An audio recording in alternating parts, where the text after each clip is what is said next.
Welcome to 5 Minutes VHDL Podcast, the podcast where we talk about VHDL and hardware design. In this episode, I want to introduce the serial to parallel and parallel to serial converter. This is why many guys wrote to me how to connect two different devices.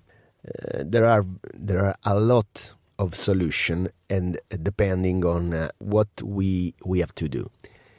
By the way, when we need to connect two different devices, we need to pass a bus from one device to another device.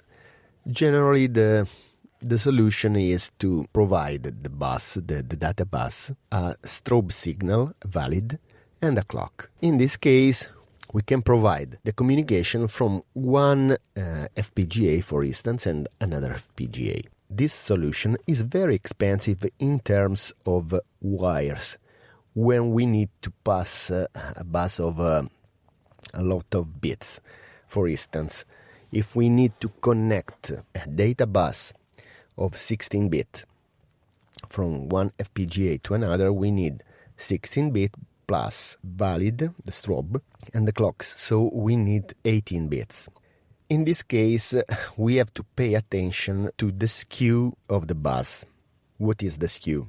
The skew is the difference between the fastest wire and the slowest wire. For instance, we can make an example using 3 bits.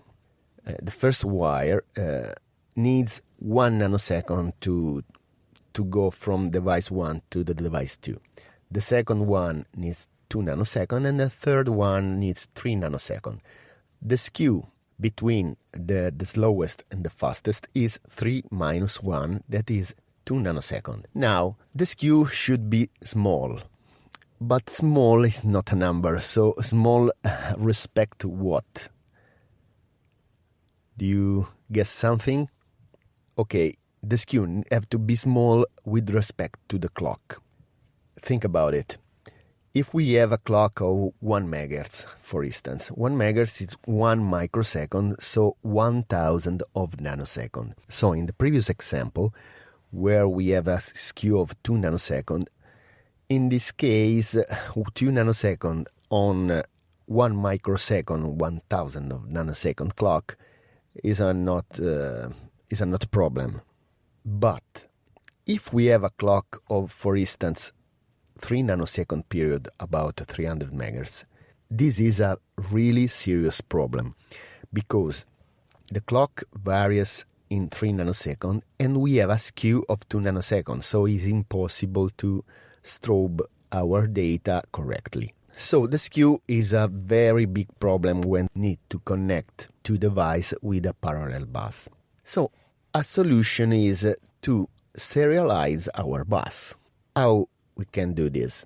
It is very simple. We can use a parallel to serial converter and then serialize our parallel bus into a one-wire bus and deserialize in RX. The modern FPGA provide a serial to parallel converter using the LVDS transceiver, but we want to use something custom for us in this case. The concept is the same. So we put our parallel data into a shift register and read out the single bit of the shift register to the output. In this case, we don't need n plus 2 bit of signal. The previous example was 16 bit plus signal valid and clock.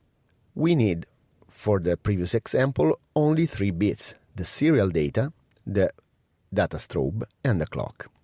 In this case, we don't suffer, or we can suffer of a skew between the strobe and data, but it's simpler to manage because it is enough to control the connection between the two devices, and it is very simple to maintain the skew lower than the clock. By the way, we have a parallel register and we load the register with the data and serialize the data. Of course, when we use this this approach, we need a clock that is n time faster than the previous clock. For instance, in the previous example, we were using 16 bits. Of course, if we have to pass 16 bits from an FPGA to another at 1 MHz, for instance, we have the data that pass from one device to another device every microsecond. If we serialize this data, we have to go 16 times faster. So 1 MHz clock from the parallel data became 16 MHz clock for the serial data. So we have the problem of a faster clock, but we need only 3 wires in this case. Of course, when we serialize the data, we need to be sure that the load of the register occurs only after the serializer have serialized all the data, because if we load the register faster than we read out the serial data, the data is corrupted. On the other side, the solution is simpler, because we use the clock to feed a shift register every n cycle of clock. In this example is every 16 clock cycle. We provide the data on the output parallel register. In this case, no problem can occur, because the output data rate is slower than the input data rate. You can find an example of a serial to parallel and parallel to serial on my website, where I designed the VHDL code of an example of a VHDL code of serial to parallel and parallel to serial. I put the link on the episode note, and if you want, you can download the VHDL code. Okay, see you next time and talk soon. Ciao.